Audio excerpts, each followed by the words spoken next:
Au moment de faire l'Apple Experiment, il n'y avait qu'un seul des 3 produits que j'ai choisi pour lequel je n'avais pas eu d'utilisation préalable. J'avais déjà approché un iPhone dans ma vie avant d'utiliser l'iPhone 8 Plus, et j'avais déjà utilisé un MacBook Pro avant d'avoir utilisé le MacBook Pro 13 2017. Néanmoins, c'était ma première expérience avec une Apple Watch, et autant vous dire que j'avais des attentes assez précises après l'utilisation passée de ma Moto 360. Est-ce que je repars satisfait ou déçu de cette utilisation? La réponse complète dans cette vidéo.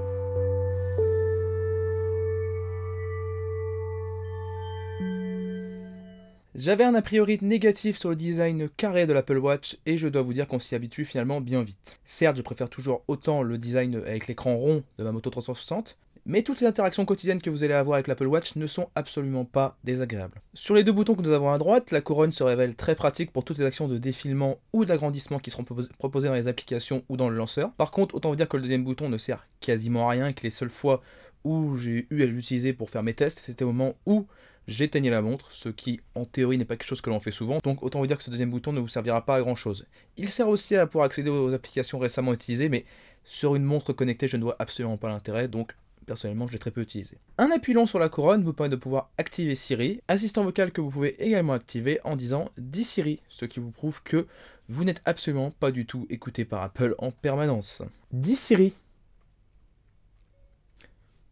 Ah, par contre, là, elle est un peu timide. Bon, c'est parce que j'ai mis la caméra, Siri veut pas venir, mais comme vous avez vu, en disant le mot magique, eh ben, tout s'active. Je ne me sers absolument jamais des assistants vocaux, que ce soit Siri, Google Now ou Cortana. Et vu le nombre très limité de blagues dont dispose Siri sur l'Apple Watch... Quelle heure est-il lorsqu'un éléphant s'assoit sur votre Apple Watch? L'heure d'acheter une nouvelle Apple Watch. Eh bien, autant vous dire que la seule raison pour laquelle je l'utilise une fois de temps en temps, eh bien...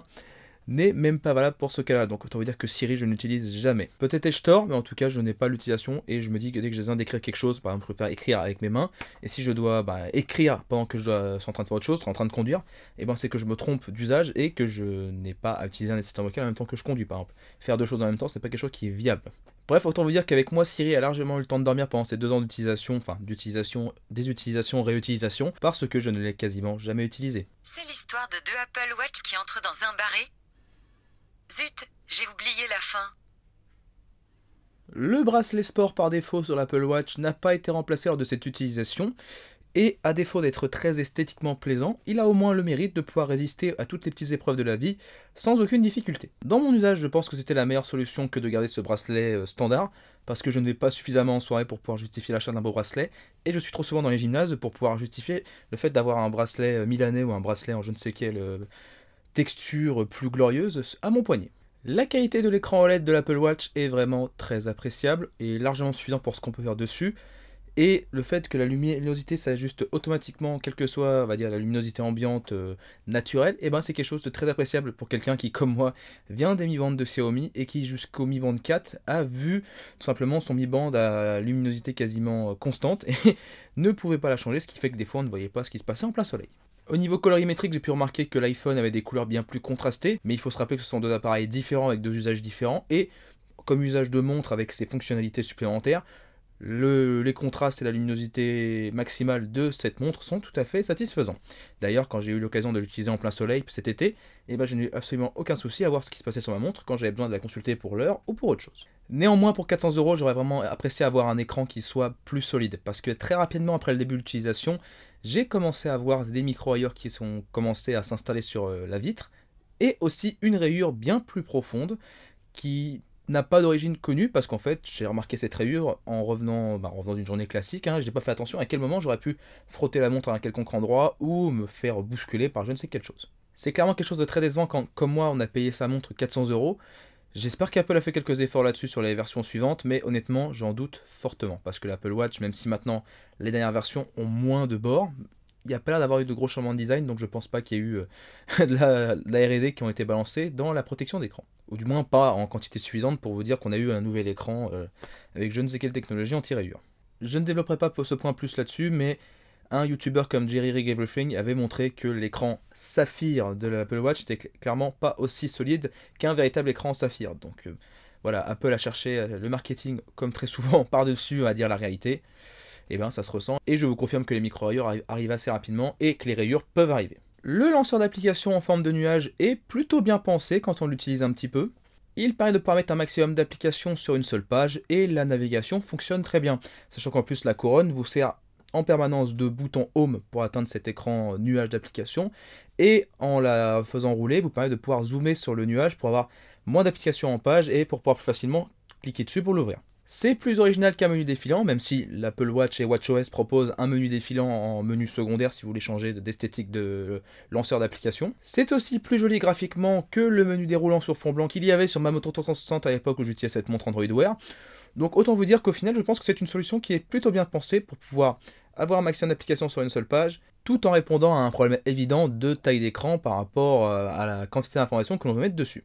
En ce qui concerne les cadrans, parce que ça peut quand même paraître un tout petit peu important pour une montre, je trouve leur nombre assez nombreux et vous pouvez tous les personnaliser avec des différents petits outils et informations qu'Apple appelle complications. Que ce soit pour la météo, la date, votre activité cardiaque ou encore plein d'autres choses, sachez qu'en complément des cadrans, vous pouvez mettre sur votre écran plein de petites informations très utiles que vous pouvez personnaliser facilement. En tant que sportif, mon cadran préféré, c'est assez évident, c'est le cadran qui vous montre votre activité du jour, avec le cercle rouge pour les calories brûlées, enfin l'estimation de calories brûlées, parce que la montre ne peut pas savoir combien de calories en réalité vous avez brûlé. Votre temps d'activité dans la journée avec le cercle vert qui vous montre le nombre de minutes complètes où vous avez marché ou couru, et le cercle bleu qui vous montre le nombre d'heures dans la journée où vous êtes levé et être resté debout au moins 1 minute. Selon moi, c'est un véritable outil de motivation et le fait de voir ces cercles pas remplis dans la journée vous motive à vous bouger et à vous lever et à marcher pour pouvoir remplir ces cercles, et en fait c'est vraiment quelque chose de très motivant. J'aurais pas pensé que ça aurait un tel effet au début, mais j'avais effectivement envie, dès que je voyais ces cercles tous les jours, de me dire ah, il est 18h, j'ai pas encore bien marché, ben écoutez, je vais continuer à marcher, et si je suis pas encore rentré chez moi, au lieu de prendre les escalators, je vais me prendre les escaliers, si chaque fois je dois aller à un endroit, je vais peut-être laisser la voiture ici, je vais y aller à pied, même si ça me prend plus de temps, bref, un vrai effet motivant selon moi. Les autres cadrans peuvent être plutôt sympas ou plutôt jolis selon vos goûts, et le cadran Mickey historique, et ben il est marrant 5 minutes, hein, pas plus. Et vu qu'il consomme plus de batterie, vous allez, je pense, très rapidement l'abandonner pour quelque chose de moins consommateur. Parce que le pauvre Mickey, pendant qu'il fait ses petits mouvements, et ben, il vole votre batterie, hein. Mickey, ce petit rapace. La souris rapace, vous connaissez ça?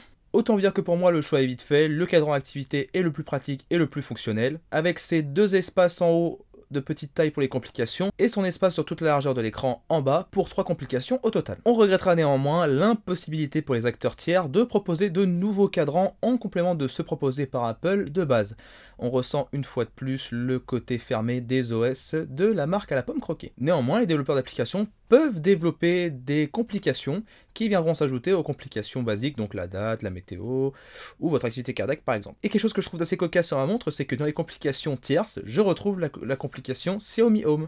Ouais, Xiaomi qui fait une complication pour Apple, je trouve ça plutôt cocasse, après avoir bien copié leur OS mobile en termes d'esthétique. Passons maintenant à un petit bilan autour des fonctionnalités de cette montre qui selon moi ont été utiles ou que j'ai le plus utilisé. Pour définir un peu le type d'utilisateur que j'étais avec cette montre, considérez-moi comme un utilisateur à l'utilisation relativement minimale de cette montre. Je n'ai pas utilisé de musique embarquée sur la montre, par exemple pour aller faire du sport, et j'ai surtout utilisé en fait le lecteur de musique quand j'avais de la musique sur l'iPhone.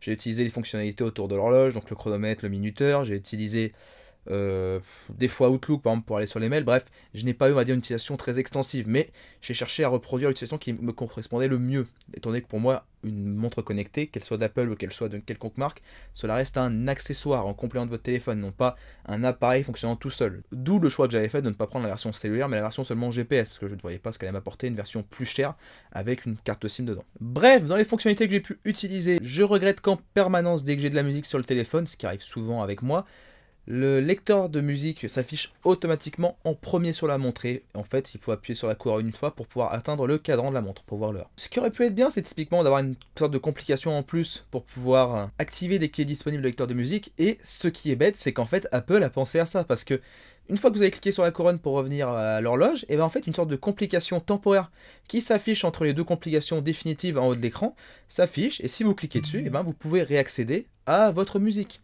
Merci l'iPhone. Tout ça pour un message Instagram. Vraiment, t'as vraiment rien d'autre à faire que de m'interrompre pendant que je suis en train de faire la vidéo sur Apple Watch. Est-ce que tu es jaloux? Bref, au niveau de la musique, j'aurais préféré que la complication temporaire qui existe soit en fait l'usage par défaut, et que tant que je n'ai pas à faire appel à la musique pour toucher au son ou changer la musique, et ben que le cadran s'affiche en premier. C'est une montre connectée certes, mais ça reste principalement une montre. L'usage de podomètre sport fitness m'a semblé plutôt précis, et les mesures pareil, plutôt fiables, et vraiment, je n'insisterai jamais assez là-dessus. Plus que pour d'autres montres connectées et bracelets que j'ai pu utiliser avant, ça a vraiment été un véritable outil de motivation pour me bouger plus, faire du sport, et même le fait juste de monitorer aussi, on va dire, instinctivement mes progrès avec ce petit cadran que vous pouvez voir ici, merci Apple Watch, et bien c'est en fait vraiment un vrai outil de motivation, et le fait de devoir remplir ces cercles, c'est hyper bien pensé. Je ne pourrais pas dire si ça avait déjà été fait avant, je suis quasiment sûr que ça avait déjà été fait avant, mais sur l'Apple Watch c'est très bien fait, et si je devais juger que d'elle, superbe outil de motivation pour ceux qui ont besoin de se bouger un peu plus. On pourrait argumenter que ça fait un peu cher l'outil de motivation, mais ça c'est encore un autre point. Si j'avais un seul reproche à faire à la mesure de ces chiffres que vous pouvez voir sur le cadran activité, c'est que malheureusement, en utilisant ma trottinette électrique un peu tous les jours pour aller au travail, je me suis rendu compte qu'en fait, il comptait comme activité, notamment avec le cercle vert, les minutes où j'étais sur la trottinette électrique. Donc ce qui faisait que des fois, je passais de 4 minutes de marche, d'où j'avais été jusqu'à la gare. Quand j'avais posé la trottinette, j'avais marché pour atteindre le reste de la gare, à des fois 25 minutes d'activité, parce que les 20 minutes que je passe sur ma trottinette pour faire la dernière gare jusqu'à mon travail, et ben avaient été comptées comme activité, alors qu'en fait, je suis resté, certes gainé, mais je n'avais pas été en train de marcher ou de courir à côté de ma trottinette. Donc c'est un comportement qui fausse les chiffres, c'est extrêmement dommage, parce qu'en fait, je suis contraint de retirer ma montre et de la mettre dans mon sac au moment où je prends ma trottinette électrique. Donc si Apple voit cette vidéo, il serait bien de corriger ce comportement qui fausse les chiffres. La découverte malgré moi de l'autodétection d'activité, elle m'a aussi bien surpris parce que je me suis rendu compte qu'en faisant soit du vélo elliptique, soit en faisant de la course, quand on faisait de la reprise physique au niveau du basket, et ben la montre m'envoyait une notification pour me dire qu'elle détectait que j'étais en train de faire une activité et qu'elle pouvait, si je le souhaitais, monitorer mon activité. Son déclenchement est généralement un peu lent, ça prend plusieurs minutes pour que la montre se rende compte que vous êtes en train de faire une activité, que ce soit du vélo, de la course ou quelconque autre comportement qu'elle connaît et qui est programmé dans son OS. Mais pour ceux qui ne penseraient pas forcément à monitorer leur activité, c'est selon moi quelque chose de très bien. On peut toujours se poser la question de pourquoi la montre voudrait monitorer votre activité pendant que vous ne le voulez pas, mais elle ne déclenche pas automatiquement la mesure pour vous, donc vous avez le choix de refuser et de la renvoyer dormir si vous voulez. La fonctionnalité Retrouver ma watch fonctionne vraiment très bien. Et les fois où j'ai eu besoin de l'utiliser, elle a parfaitement répondu. Il y a notamment eu une fois où je pensais avoir complètement perdu ma montre parce que je ne la retrouvais nulle part dans les différents endroits où je la pose d'habitude. Il se trouvait qu'en fait elle était dans la porte de ma voiture parce que je l'avais posée sur mon siège passager et elle était partie dans le rangement, enfin pas la boîte à gants mais dans le rangement dans la porte de la voiture. Et bien tout simplement, alors que je ne l'avais pas programmé avant sur mon iPhone, je me suis connecté à retrouver mon iPhone, enfin donc, ça vous montre notamment tous vos appareils que vous avez. Et j'ai pu faire sonner ma watch à distance. En fait, je me suis approché de la voiture, j'ai été voir un peu dehors ce qui se passait, et dès que j'étais à côté de la watch s'est mise à sonner. Et en moins de 5 minutes, en comptant le temps d'initialisation de l'application, eh ben, j'ai pu retrouver mon Apple Watch, ce qui est vraiment très bien pensé. Et là-dessus, Apple a une application pour retrouver vos différents appareils qui fonctionne très bien. Comme je l'expliquais tout à l'heure, je n'ai que très peu utilisé les fonctions téléphone et message directement sur l'Apple Watch, parce que pour moi il y a un argument très simple. Mon téléphone fait largement mieux sur ce point, et je n'ai pas besoin de me compliquer les choses en utilisant des fonctions qui sont bien moins pratiques, qui me font perdre du temps, et qui des fois ne me font pas gagner de temps dans le sens de ma journée, parce que même si j'essaie de répondre sur ma watch en faisant les lettres comme ça, ou en dictant comme ça à la bouche, c'est soit du temps que je passe avec ma watch ici, ou ici, et par exemple quand je conduis c'est pas quelque chose de très pratique, ou quand je suis en train de répondre à un appel, pareil. Désolé, je ne suis pas en mesure de changer votre surnom sur votre Apple Watch. Mais je t'ai rien demandé. Je ne t'ai rien demandé, tu vois, tu m'écoutes. Bref, voilà, message, appel, je m'en suis pas servi, je trouve pas ça très utile. Peut-être que pour certains c'est utile, mais pour moi en tout cas ce n'est que du désagrément supplémentaire. Néanmoins, ça peut prendre son sens sur la version cellulaire, où vous pouvez laisser votre téléphone à la maison et partir faire du sport, et en cas d'urgence, répondre à un appel sur votre watch. Il y a une application que vous découvrez aussi à l'utilisation de votre Apple Watch, c'est l'application Respirer. Et si je devais en faire une métaphore, je dirais que c'est un petit peu ce vendeur dans ce call center qui a besoin désespérément de vous faire prendre un abonnement pourri pour que lui puisse faire du chiffre. Il va vous rappeler 10 fois dans la journée, même quand à la 3e, 5e et 7e fois, vous lui aurez dit d'aller se faire en... C'est exactement la même chose avec cette application. Elle va vous rappeler plusieurs fois par jour que vous devez prendre une petite minute pour respirer pour votre bien-être. Ce que vous faites déjà naturellement, mais vous devez le faire mieux pendant une minute. N'étant pas très fan d'activité de bien-être, étant quelqu'un de très impulsif de base, et quelqu'un de très sur les nerfs, n'est-ce pas? J'ai trouvé ce stalking permanent très embêtant, mais bien heureusement, en allant sur l'application Apple Watch sur votre iPhone, vous pouvez désactiver définitivement les rappels de cette application, et on ne vous demandera plus jamais de prendre votre temps pour respirer. Vous pourrez prendre votre café, vous pourrez prendre votre cigarette, vous pourrez prendre votre joint sans qu'on vous demande de respirer tranquillement. Vous serez comme ça très libre. J'en disais un mot tout à l'heure, j'ai des fois utilisé Outlook, enfin la version Watch d'Outlook, pour pouvoir regarder rapidement des mails quand je n'avais pas le téléphone, soit à côté de moi directement, enfin parce qu'il était sur la table d'à côté, ou quand j'étais dans une situation où sortir le téléphone n'était pas quelque chose de très opportun. Pour lire les mails rapidement, ça va, et ça ne va pas très loin, bref, vous lisez, vous refermez, et votre montre serait éteinte. Enfin, ironie du sort, les applications autour de l'horloge, donc l'horloge, le chronomètre, le minuteur et le réveil auront été les fonctionnalités que j'aurai le plus utilisées sur l'Apple Watch. Le chronomètre fonctionne parfaitement et son petit style rétro est tout à fait sympathique. Le minuteur est paramétrable manuellement, notamment à l'aide de la couronne, ce qui vous permet de pouvoir très rapidement programmer un temps sans avoir à faire +1, +1, +1, +1. La roulette de la couronne vous permet d'aller beaucoup plus vite, ce qui est pratique. Et le réveil sur l'Apple Watch peut vous permettre de pouvoir programmer des réveils indépendamment de ceux de l'iPhone, même si quand vous en mettez un sur votre iPhone, l'alarme est transmise en même temps à votre Apple Watch. Donc si vous mettez un réveil sur votre iPhone, votre Apple Watch vibrera en même temps que votre iPhone sonnera à côté de votre lit. Et petite fonctionnalité bien pensée, quand vous mettez votre Apple Watch en charge à côté de votre lit, et ben celle-ci se transforme en une sorte de petit réveil complémentaire où pendant la charge votre cadran est caché et à la place vous avez une sorte de cadran façon réveil matin simplifié où vous pourrez regarder pendant la nuit l'heure qu'il est. C'est une fonctionnalité qui selon moi est plutôt maligne parce qu'en plus elle n'ajoute aucune action de la part de l'utilisateur. Il branche sa montre et elle se transforme en réveil. D'ailleurs en parlant de réveil, si vous avez peur que le réveil façon Apple Watch avec le vibreur soit un peu violent, je vous rassure, je trouve que le retour haptique, enfin en tout cas le moteur haptique de l'Apple Watch est vraiment bien pensé parce qu'il peut des fois être quand même un peu violent, mais en fait il n'est pas violent dans le sens où il va vous faire vibrer le bras très fort, c'est plutôt doux et on sent vraiment qu'Apple a maintenant de l'expérience avec les moteurs haptiques, notamment depuis le Force Touch sur les iPhones. D'ailleurs il me semble que le Force Touch a été abandonné, je ne sais plus. Bref, dites-le moi dans les commentaires parce que je ne sais plus si sur le dernier iPhone 11 ils l'ont abandonné ou pas. Voilà donc tout ce que j'avais à dire en termes de fonctionnalité sur l'Apple Watch. Je suis globalement satisfait de ce qu'elle a pu m'apporter en complément de l'iPhone, mais comme je vous l'avais dit au début, cela reste un accessoire en complément de l'iPhone. Elle n'est pas indispensable, certes elle devient une partie de votre quotidien quand vous l'utilisez un peu et peut devenir dans un sens un tout petit peu attachante quand vous vous attelez à répondre à ses objectifs avec les petits cercles, mais néanmoins entre oublier son Apple Watch à la maison et oublier son iPhone, pour moi le choix est très vite fait. Oublier son Apple Watch, c'est laisser son podomètre plus à la maison. Oublier son iPhone, c'est se déconnecter de son monde virtuel et ne plus être joignable. Donc autant vous dire que si j'oublie mon Apple Watch, et bah il y a des fois dans la journée où je vais regarder mon poignet un peu bêtement en me disant ah oui c'est vrai je l'ai pas, et c'est à ce moment-là vous vous rendez compte qu'elle est un peu attachante. Mais si j'oublie mon iPhone ou mon smartphone, ça peut être plus embêtant pour répondre à vos rendez-vous professionnels et à vos mails professionnels, mais par contre c'est une véritable libération parce que vous n'avez plus à penser ni à vos réseaux sociaux, ni à votre boîte mail, ni à rien. Vous êtes libéré. En termes d'autonomie, l'Apple Watch s'est révélée vraiment très constante, notamment depuis que j'utilise uniquement le cadran d'activité. Je tiens quasiment tout le temps 2 jours, quelle qu'ait été l'activité physique qui a rythmé ces 2 jours. Et ce qui est plutôt appréciable, et il faut le souligner, l'autonomie allait très rarement jusqu'à ce point-là au tout début de l'utilisation de l'Apple Watch. Généralement, j'atteignais 1 journée et demie, et j'arrivais jamais à aller jusqu'au bout de la deuxième journée. Donc on peut saluer l'amélioration qu'il y a eu, je pense que les mises à jour logicielles qu'il y a eu ont permis à cette autonomie de pouvoir atteindre ce plateau si symbolique de 2 jours, parce que je pense qu'on est d'accord, il n'y a rien de plus désagréable que de voir sa montre typiquement à 16 h le jour 2, s'éteindre parce qu'elle n'a plus de batterie. Néanmoins, si je peux vous rassurer, quand l'Apple Watch est complètement à plat, avec un clic sur la couronne, vous avez quand même accès à l'heure, ce qui peut paraître quand même un peu élémentaire pour une montre, mais peut paraître plus compliqué à mettre en œuvre une fois qu'un appareil qui dépend d'une batterie qui tient aussi peu longtemps est complètement vide. Je pense qu'il doit y avoir une certaine marge de sécurité en termes de gestion de batterie de l'Apple Watch pour pouvoir toujours avoir plusieurs heures derrière où vous pouvez avoir accès à l'heure. Étant un utilisateur des Xiaomi Mi Band depuis plusieurs années, je ne peux pas être satisfait d'une autonomie de seulement 2 jours pour un appareil qui est à mon poignet. Néanmoins, je salue l'effort malgré tout des mises à jour logicielles qui ont permis de pouvoir atteindre les 2 jours en permanence, ce qui a au moins pour point positif de rendre le processus de charge régulier, et non pas de devoir emporter son chargeur un jour, ne pas l'emporter un autre jour, bref, c'est plus compliqué si vous devez commencer à charger en milieu de journée. D'ailleurs, en parlant de recharge, pas grand chose à dire là-dessus, avec le chargeur intégré et le câble magnétique, vous pouvez recharger votre montre de 0 à 100% en 1h20.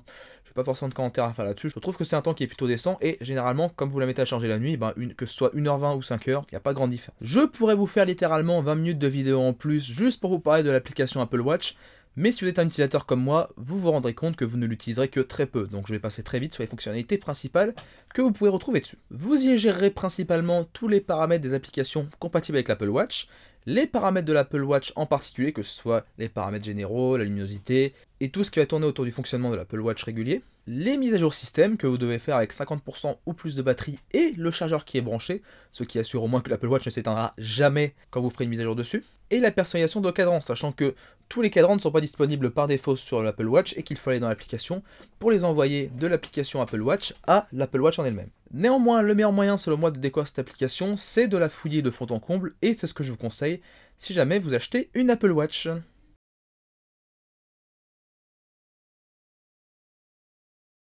Mais justement, est-ce que je vous conseille l'achat d'une Apple Watch, notamment de celle-ci, l'Apple Watch Series 3, qui est toujours disponible sur le site d'Apple? Vais-je conserver l'Apple Watch au-delà de l'Apple Experiment?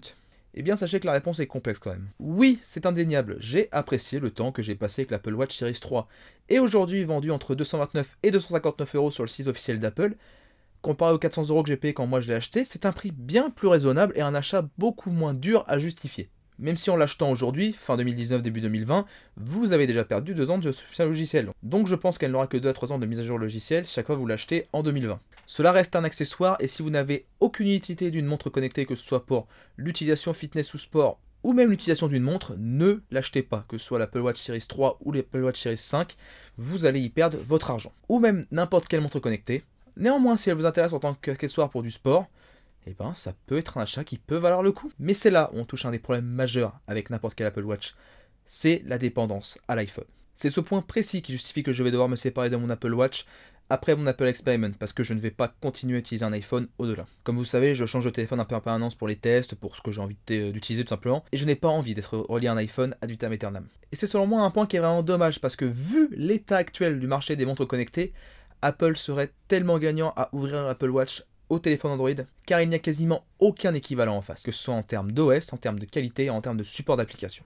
Je ne sais pas si Apple garde cela sous le pied comme moyen de générer des recettes supplémentaires quand le marché des smartphones et même peut-être des ordinateurs sera encore plus saturé qu'il ne l'est actuellement. Mais comme trop souvent avec Apple, il faut soit prendre tout l'écosystème Apple d'un coup et assumer d'y rentrer, ou assumer de dire non, je ne veux pas rentrer parce que on ne m'y autorise pas à en prendre qu'une partie. Parce qu'en toute honnêteté, pour certains ça va peut-être leur paraître bizarre, j'aurais vraiment apprécié pouvoir continuer d'utiliser cet Apple Watch, parce que c'est devenu un compagnon du quotidien qui n'est pas trop lourd, qui s'oublie au poignet littéralement, et quand j'en ai besoin, eh ben, je peux le regarder comme ceci pour avoir l'heure, utiliser les fonctions liées au sport quand j'en ai besoin. Pendant des entraînements, c'est tout bête, hein, quand j'ai besoin de mesurer des périodes de temps, eh ben, j'avais l'Apple Watch au poignet en tant que coach, et je me disais, tiens, paf, 5 minutes comme ceci, boum, et dès que ça sonne, c'est fini. C'était très pratique, mais malheureusement, puisque je ne vais pas continuer à utiliser un iPhone pendant toute ma vie, eh ben, je vais devoir m'en séparer.